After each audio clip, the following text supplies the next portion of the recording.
The knock came just as Margaret Ellis finished washing a single plate. She paused, her hands still wet, her heart confused by the sound.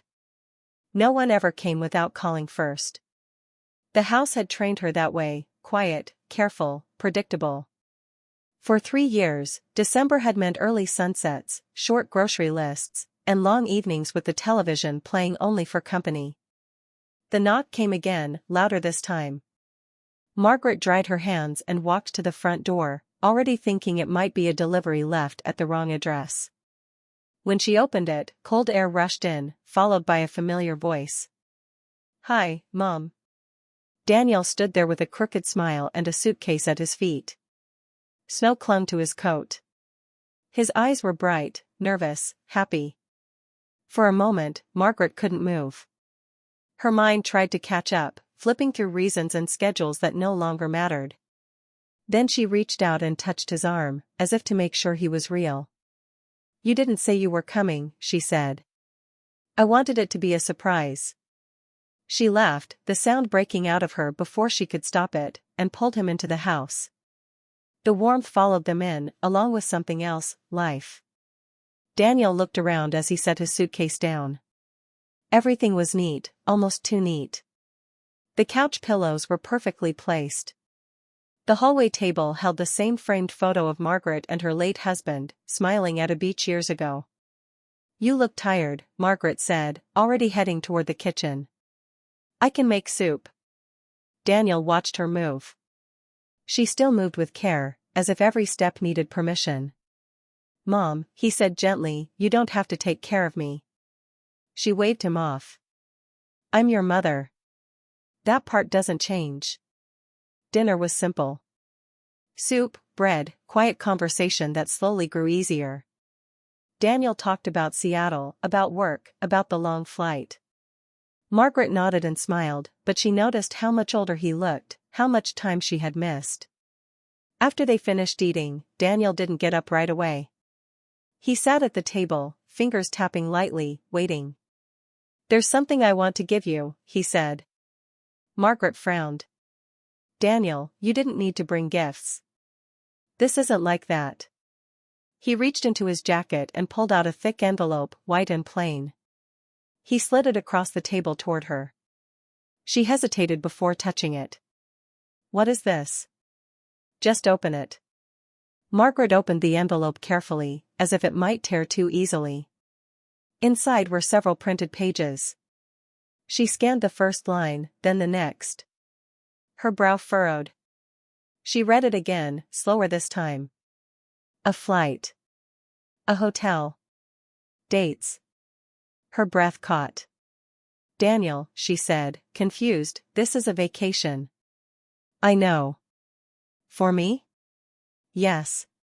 She looked up at him, her voice suddenly small. "I can't go on a vacation." "Why not?" She searched for reasons that had always been ready before. The house. The weather.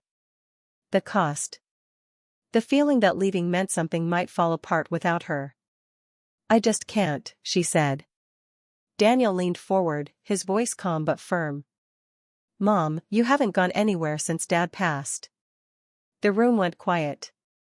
The name still carried weight, still shifted the air. Margaret looked down at the papers again.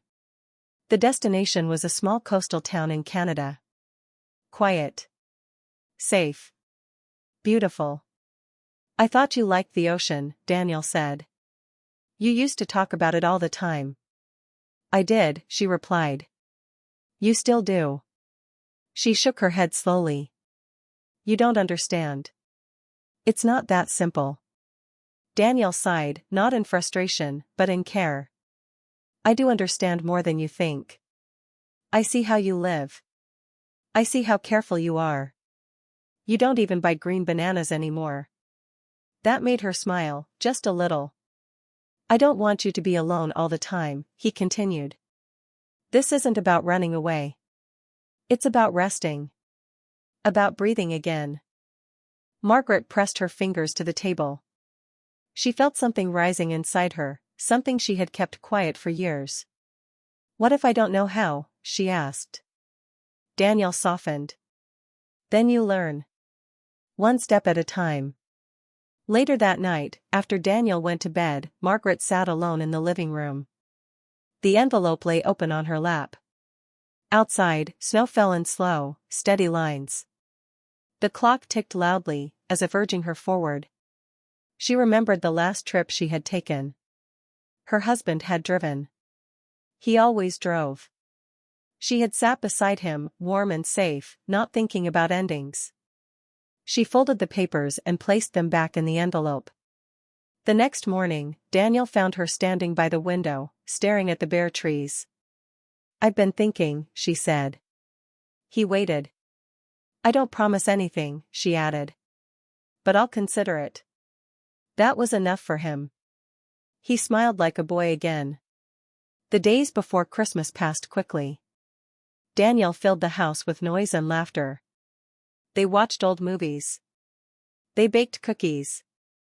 Margaret felt tired in a good way, like after a long walk.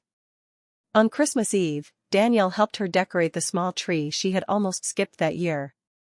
As they placed the last ornament, he said quietly, "You deserve more than surviving, Mom." She didn't answer, but the words stayed with her. 2 weeks later, Margaret stood at the airport with a single suitcase. Daniel hugged her tightly. "You'll be okay," he said. She nodded, though her hands trembled. As she walked toward the gate, she felt fear, yes, but also something else. Hope. And she didn't yet know that this simple decision would lead her to a place where her heart would wake up again. Margaret stepped off the small plane, and the crisp air of Havenport hit her like a gentle push, reminding her she was far from Vermont. The town smelled of salt, wood smoke, and something else she couldn't name, freedom, maybe, or a promise she wasn't used to receiving. The streets were quiet. A few locals moved about, bundled in scarves and coats, and she immediately realized this was a place meant for people like her, those who needed space to breathe. The inn Daniel had booked was just a few blocks from the shore. The sign above the door creaked lightly in the wind, welcoming visitors like an old friend. Margaret entered to find the lobby warm, smelling faintly of cinnamon and pine. An older couple stood behind the desk, their faces soft and kind. "You must be Mrs. Ellis," the woman said. "Daniel told us you were coming." Margaret nodded, surprised that someone had spoken her son's name with care and respect. She handed over her ID and the paperwork. Her room was small but inviting, with a window that looked directly at the ocean. She opened it and watched waves crash softly against the rocks, each one pulling at something buried inside her chest. The first morning, Margaret woke early, unable to sleep with the sound of water rolling endlessly outside. She dressed quickly, wrapped herself in a thick scarf, and stepped out onto the shore. The sand was cold beneath her boots, the wind sharp but not unkind. She walked along the waterline, letting her thoughts drift. She hadn't realized how much she had missed open space, how much she had needed the sound of something larger than her own house. That was when she noticed him. Andrew Carter stood a few yards away, notebook in hand, writing something with intense focus. His hair was streaked with gray, and his clothes were simple, practical. He didn't seem aware of her at first, but when he looked up, their eyes met. He gave a small, almost shy smile, and Margaret felt herself pause. "Beautiful morning," he said simply. "Yes," she replied, surprised at how her voice sounded calm. "Very quiet." Andrew nodded, gesturing at the waves. "It has a way of making you feel small but peaceful." Margaret smiled faintly. "That's true." They walked along the shore, keeping a polite distance. Conversation was light, nothing forced. They talked about the weather, about the quiet of the town, about how winter changed the landscape. Margaret realized she hadn't felt this kind of connection in years, not with anyone. The words didn't rush, they came easily, naturally, like two people who had both been waiting for a moment like this. Over the next few days, their paths crossed often. Margaret found him at the cafe each morning, sipping black coffee and reading quietly. She noticed him again at the small bookstore she had discovered, his fingers brushing along the spines of old novels. One afternoon, they walked to the lighthouse, the wind whipping Margaret's scarf around her face. I like it here, Margaret admitted, though she kept her voice low. It feels like a second chance. Andrew smiled but didn't press. Sometimes, life gives us the space to see who we are, and who we might become. Margaret thought about that as they walked along the jagged rocks near the water. She realized that the life she had left behind, the careful, predictable life in Vermont, had been safe, but empty in ways she hadn't allowed herself to notice. Andrew didn't try to fix her. He didn't offer advice. He simply existed beside her in a way that felt significant, steady. That evening, Margaret returned to her room with her cheeks warm from the wind and excitement. She poured herself a cup of tea and sat by the window, staring at the waves. She could see lights twinkling along the horizon, tiny and distant, but somehow comforting. She realized she had not expected to feel this alive. She had not expected a spark in her chest that had nothing to do with family or responsibility. The next morning, she made a conscious choice. She dressed in her warmest coat and walked to the cafe, hoping to see Andrew. He was there, just as she had imagined, and he waved her over. They talked about books, about small joys, about the town itself. Margaret felt a strange lightness as she laughed at a story he told about a fishing boat that got stuck in the harbor. She hadn't realized she could laugh so freely anymore. "Why Havenport?" she asked at one point.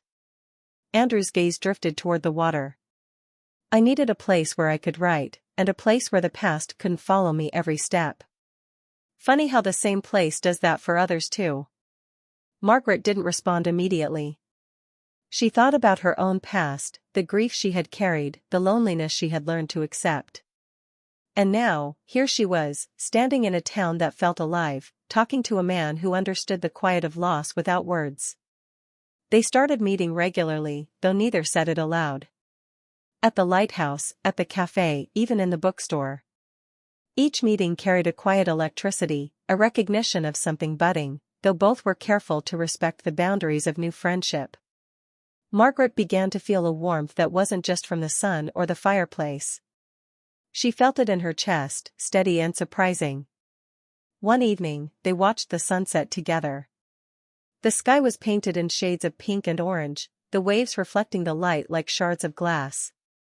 Margaret felt a tear slip down her cheek without realizing it. Andrew noticed, but didn't comment. He simply offered his hand, not touching, just close enough to remind her she wasn't alone. "You seem happy," he said quietly. "I am," she admitted. "I don't know why it feels like a secret." Andrew laughed softly. "Sometimes the best things are. We find them where we don't expect to, and they catch us off guard." Margaret realized he was right. Every step she had taken in Havenport, every quiet walk along the shore, every cup of coffee shared, it all felt like discovering a part of herself she had forgotten existed. She thought about Daniel, about his intention to bring her here. He hadn't just booked a trip, days passed. Margaret found herself looking forward to small things, the smell of the cafe, the sound of the waves, the rare, unspoken connection with Andrew. She knew she had been wary of new beginnings, afraid that opening her heart again might bring disappointment. Yet, in Havenport, the weight she carried seemed lighter, the air easier to breathe. One morning, as she walked along the shore, Margaret realized she didn't want to leave. The thought came suddenly, like a wave crashing over her feet, then retreating just as quickly. She had only been here a week, and yet she felt a longing she couldn't explain. Later, at the cafe, she found Andrew waiting, notebook closed, hands wrapped around a warm mug. "Do you ever feel like this place changes you without you noticing?" she asked. He looked at her and nodded slowly. "All the time. Havenport does that. And sometimes, the people you meet here do it too." Margaret felt her heart tighten, not with fear but with hope. She wasn't ready to name what she felt, but she could feel it, undeniable and steady. Something gentle and promising had begun between them, built not on urgency or expectation, but on shared quiet, on understanding, on a slow, cautious opening of hearts. That night, Margaret lay in her room, listening to the waves, replaying the day. She thought about Andrew, about the town, about the choices that had brought her here. For the first time in years, she felt alive in a way that wasn't just survival. She had been given a chance, and she realized she wanted to step into it, fully, even if she didn't know what would come next. Havenport was no longer just a town she visited. It had become a place where she might, finally, belong again. And Andrew, quiet, kind, patient Andrew, was becoming someone who might teach her how to live after so much loss.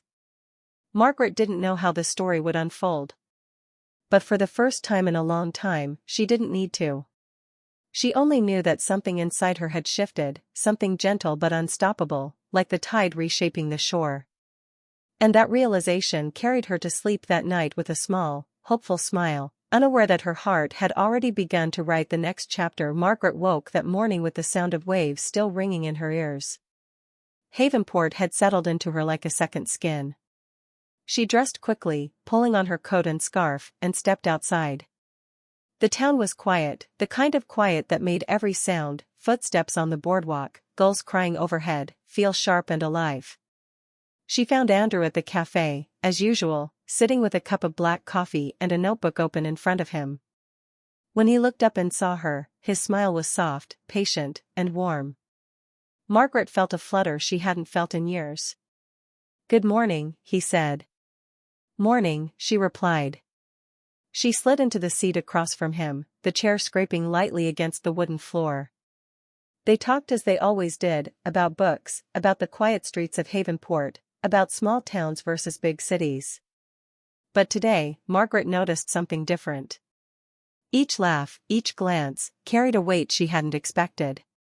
She realized she had begun to care for him more than she wanted to admit, and the realization scared her. After a while, Andrew closed his notebook. "Do you ever think about the future?" he asked casually, stirring his coffee. Margaret hesitated. "Not much. I used to, a long time ago." "I meant now," he said. "Do you think about what happens when this visit ends?" Her throat tightened. She hadn't let herself think about it. The days had been easy because she didn't look ahead. But now, the thought of leaving this town, leaving him, was like a weight pressing down on her chest. "I don't know," she admitted. "I try not to think about it." Andrew nodded, as if he understood exactly what she meant. Sometimes the hardest part of happiness is knowing it's temporary. Margaret walked back to the inn slowly, replaying his words in her mind. The town had a way of wrapping around her heart, and she had started to let someone new in. Andrew wasn't asking for promises, but even the thought of leaving him made her chest ache. Over the next few days, she found herself looking for him more often than she expected. Each meeting became a small ritual, a morning coffee, a walk along the shore, a shared look at the waves. And with each moment, she felt her walls crumble a little more. She laughed more easily, walked with her head higher, and even started humming as she moved around the inn. Havenport had awakened something in her, and Andrew was part of that awakening. But with every smile and gentle conversation, fear lingered in the corners of her mind. She had lost before. She had learned the hard way that opening her heart could mean deep pain. And now, here she was, walking willingly into feelings she couldn't control. One evening, they walked along the boardwalk as the sun dipped below the horizon.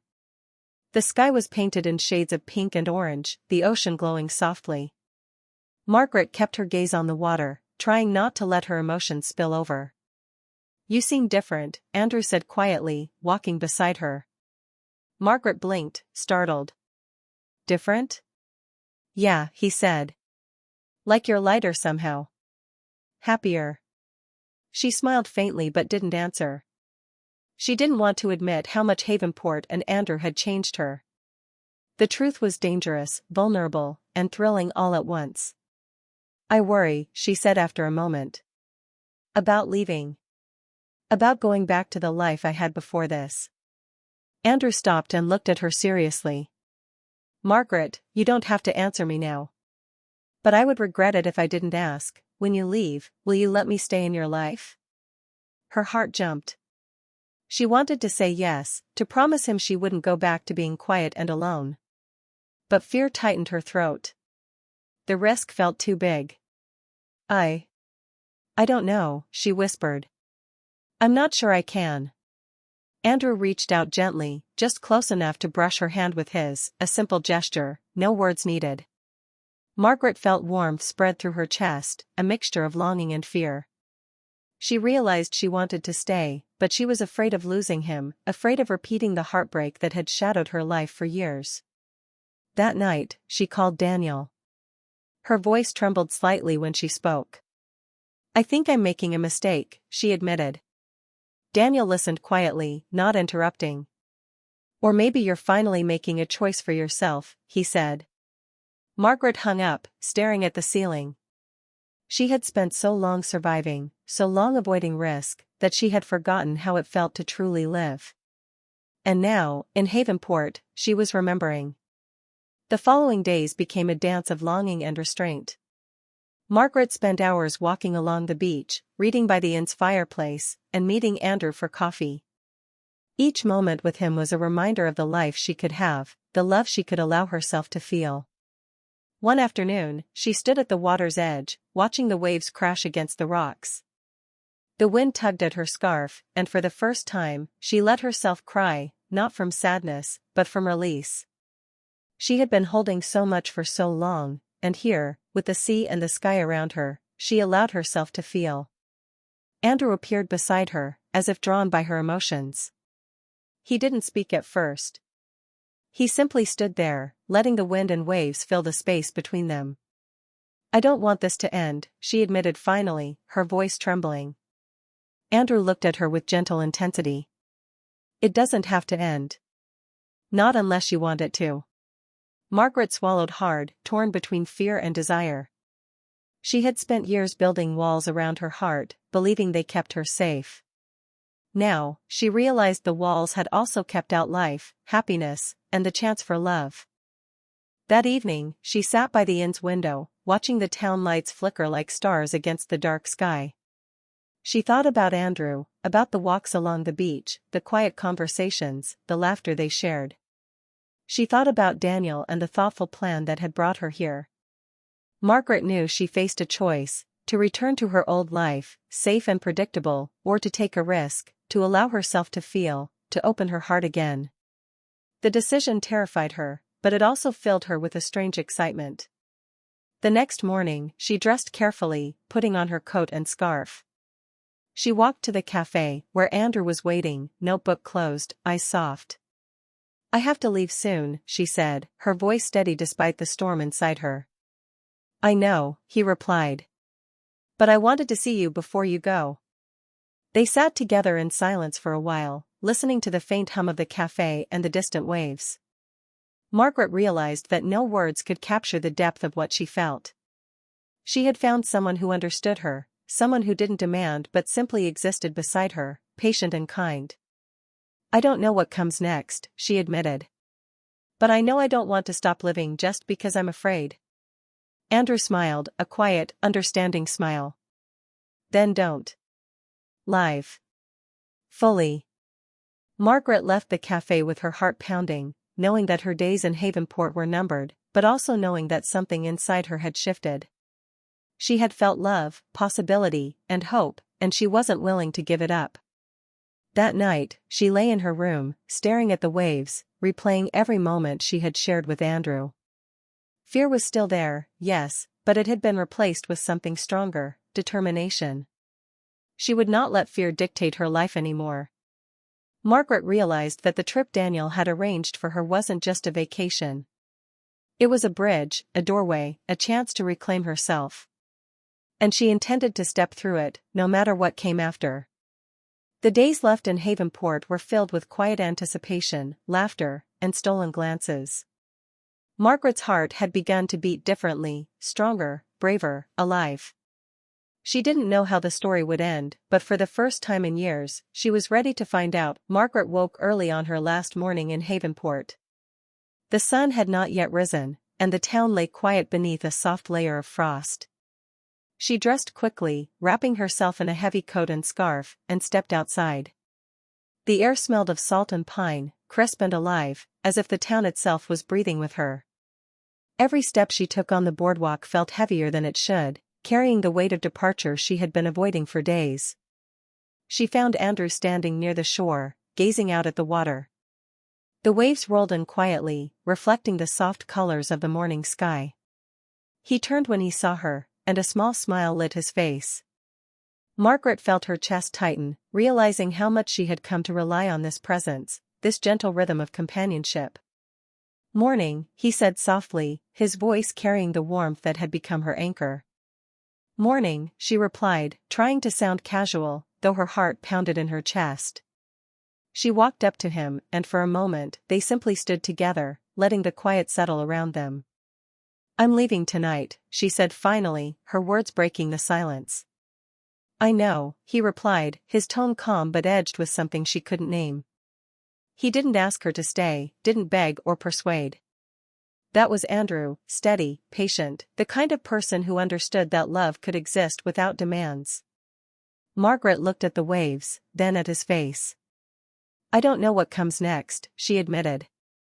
"I don't know if I can, if I should." Andrew shook his head gently. "You don't have to decide right now. All I ask is that you don't close yourself off. Not to Havenport, not to me, not to yourself." Her chest ached, but there was a strange clarity in his words. She realized that her fear, of losing, of being hurt again, had kept her from truly living. And now, leaving Havenport didn't mean losing everything, it meant carrying the lessons she had learned, the courage she had found, back into the life she would continue to build. They walked together along the shore one last time, the sand cold beneath their boots, the waves whispering secrets they didn't need to speak. Margaret felt the pull of departure, but also a pull toward hope. Havenport had changed her. It had reminded her that life was bigger than loss, that love could be quiet, patient, and safe, and still transform a heart. "You've changed," Andrew said suddenly, glancing at her. "I can see it. You're lighter somehow." Margaret smiled, though it was tinged with sadness.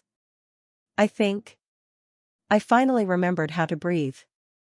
He reached out, brushing his hand against hers, a simple gesture that carried everything words could not. Margaret felt warmth bloom in her chest, an affirmation that what they shared wasn't fleeting, even if the distance would test it. They stopped near a cluster of rocks where the tide had carved smooth surfaces. Margaret sat on one, and Andrew sat beside her, close but respectful of the space between them. They watched the waves, the horizon, and for a long while, there was no need for conversation. The quiet was enough. It had always been enough. "I don't want this to be goodbye," she said softly, more to herself than to him. "It isn't," Andrew replied. "It's just a pause. We'll write, we'll visit, and when the time is right, we'll see each other again. Life doesn't have to be rushed. It can move gently, like the tide." Margaret nodded, taking in his words. She realized that love didn't always require grand gestures or dramatic declarations. Sometimes, it was in the small, steady presence of someone who saw you, who understood the weight you carried, and accepted it without judgment. She remembered the first morning she had walked along the shore, feeling lost and unsure, and how much had changed since then. She had laughed, cried, walked, talked, and slowly, carefully, begun to open herself again. Daniel's gift, the vacation he had arranged, had been more than a trip. It had been a chance to reclaim a part of herself she had almost forgotten existed. As the sun rose higher, painting the sky in pink and gold, Margaret felt a gentle resolve settle in her. She would leave Havenport physically, but she would not leave the lessons, the hope, or the courage behind. She had learned that it was possible to step into life after loss, to allow new connections, and to trust in herself again. "I'll miss this," she admitted, her voice barely above the sound of the waves. Andrew reached out again, this time letting his fingers brush hers. "And I'll miss you. But missing someone doesn't mean losing them. You carry people with you, Margaret. I'll be here, waiting for when you're ready to return." She smiled, tears threatening to spill, and nodded. She realized she didn't need to cling to fear anymore. She could leave Havenport and still carry it in her heart. When it was time, Margaret walked back to the inn, collected her suitcase, and thanked the innkeepers. Their warm smiles and kind words reminded her that Havenport had been gentle with her, nurturing her in ways she hadn't known she needed. At the airport, Daniel was waiting, his face lighting up when he saw her. He hugged her tightly. "You look different," he said. Margaret smiled, realizing he was right. She felt taller, freer, more herself than she had in years. "I feel different," she admitted. On the plane, she looked out the window, watching Havenport shrink beneath the clouds. Her heart ached, yes, but it also thrummed with life, with hope, with something she hadn't felt in a long time, anticipation for what was to come. Weeks later, back in Vermont, she found a letter waiting for her. The handwriting was familiar. Andrew. She opened it carefully, reading each line with a smile that refused to fade. The words were simple but filled with warmth, encouragement, and a promise that the story wasn't over. Margaret realized, finally, that the vacation had not just been a break from routine. It had been a bridge to the life she could still choose to live, a life full of courage, laughter, hope, and perhaps, in time, love. She placed the letter on the table and sat quietly, letting herself feel the fullness of it all. She had been given a gift, a second chance, and she was determined not to waste it. Her son had brought her to Havenport, but what she had found there was herself. Stronger, braver, open to life again. Margaret smiled softly, feeling the steady beat of her own heart. She didn't know exactly what the future held. She didn't need to. She knew this much: the story wasn't ending. It was just beginning. And for the first time in years, she was ready. The sound of waves, the memory of quiet walks, the warmth of gentle hands, Havenport had left its mark. And Margaret carried it with her, alive, full, and ready for whatever came next. She whispered to herself, almost as a promise, "I will not be afraid again." And with that, she stepped into her new life, changed, healed, and alive.